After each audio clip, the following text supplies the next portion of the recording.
శనేశ్వరుడు అరణ్య మధ్యంలో ఒక ఏకాంత స్థలంలో తపస్సు ప్రారంభించాడు. తాను రూపొందించుకున్న అష్టాక్షరీ మంత్రాలతో వరుసగా బ్రహ్మ, విష్ణు, మహేశ్వరులను ఏకదీక్షతో స్మరించడంతో అతని తపస్సు ఓ ప్రత్యేకతను పొందింది.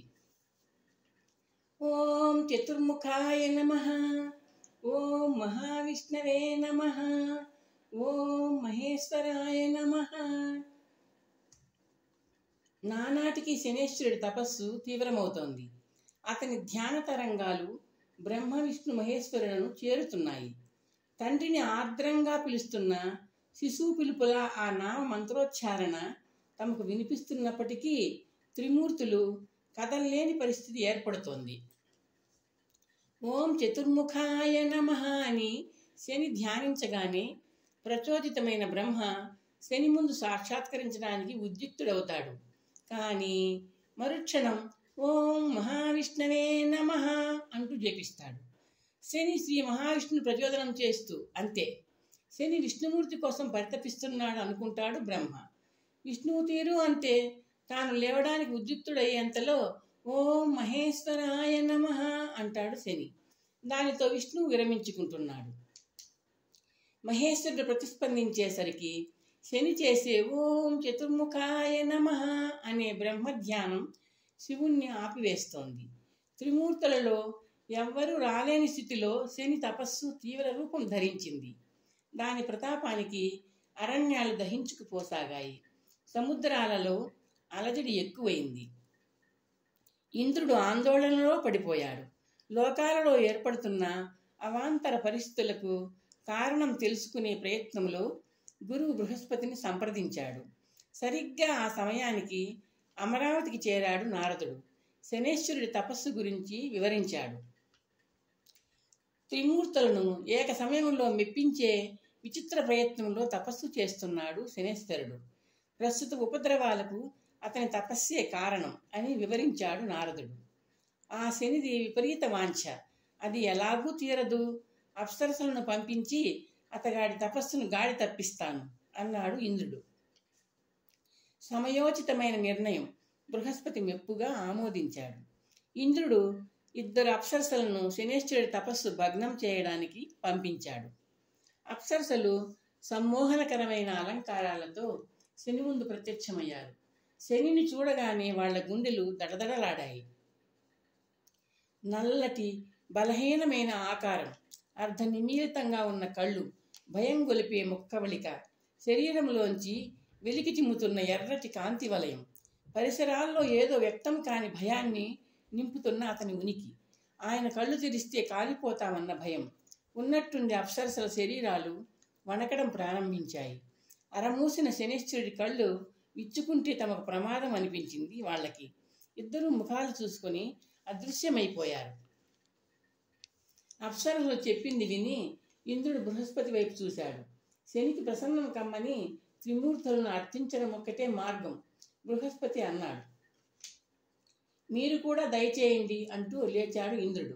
దేవేంద్రుడు బృహస్పతి చెప్పింది విని బ్రహ్మ తల పంకించాడు. శ్రీ మహావిష్ణువును పరమశివుణ్ణి ఆశ్రయించండి. వారి అభిప్రాయం తెలుసుకోండి.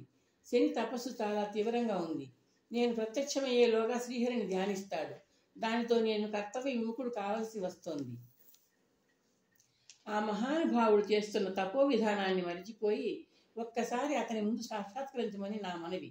ఇంద్రుడు చేతులు జోడించాడు. సరే, లోకహితం కోసం అలాగే చేస్తాను. మీరు వెళ్ళండి అన్నాడు బ్రహ్మ.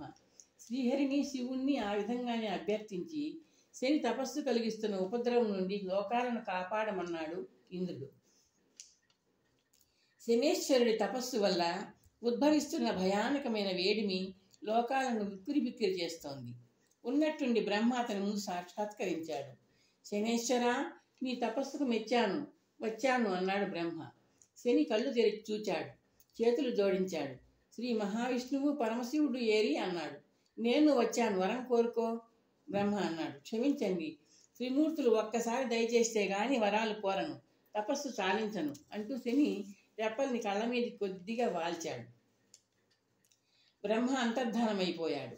శ్రీ మహావిష్ణువు శనేశ్వరుడి ముందు సాక్షాత్కరించాడు. శనేశ్వర, తపస్సు చాలించి వరాలు కోరుకో నాయనా అన్నాడు. శని కళ్ళు తెరిచి విష్ణువుకు నమస్కరించాడు. బ్రహ్మ, శివుడు రాలేదే అన్నాడు నిర్లక్ష్యంగా.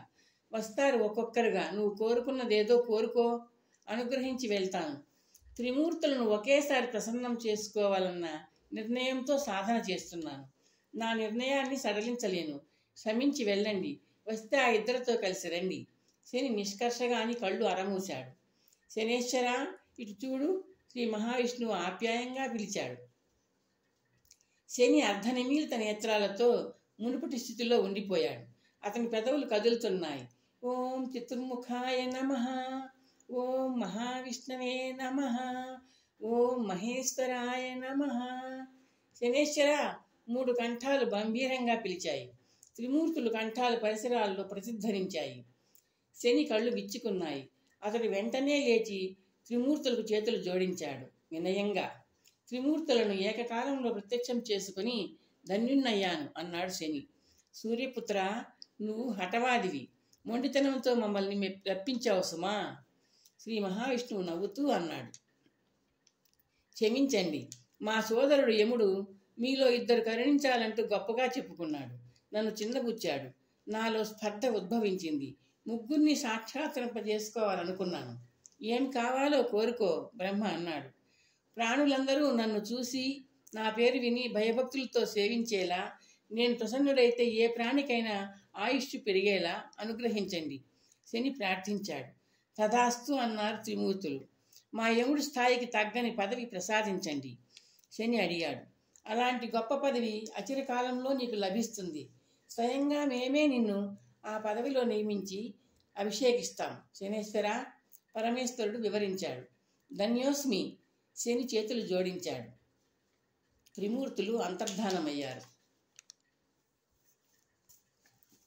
శనేశ్వరుడు విజయోత్సాహంతో సూర్యమందిరానికి తిరిగి వచ్చాడు.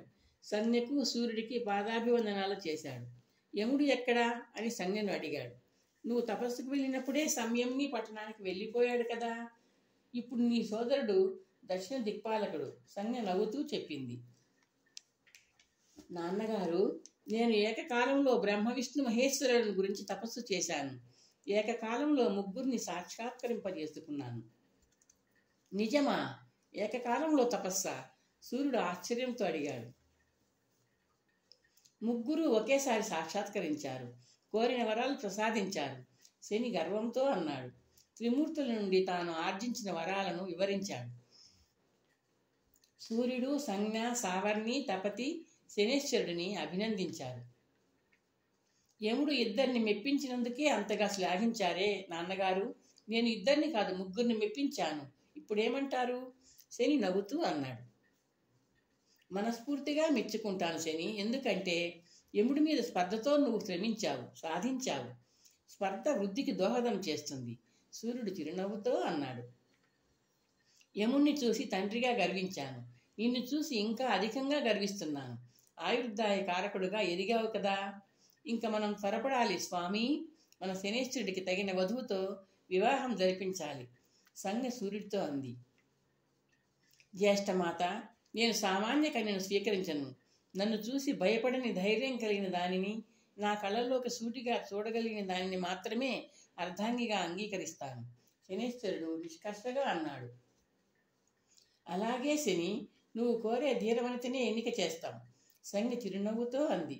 అదే ఆ విషయం గుర్తుంచుకోండి వధువును అన్వేషించేటప్పుడు అంటూ శని అక్కడి నుంచి వెళ్ళిపోయాడు.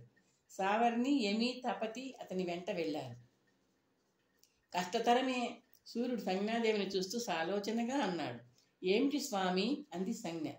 మన శనేశ్వరుడి దృష్టిని తట్టుకునే, అతని కళ్ళలోకి ధైర్యంగా చూసే స్త్రీమూర్తి లభించడం. సూర్యుడు నిట్టూర్చాడు.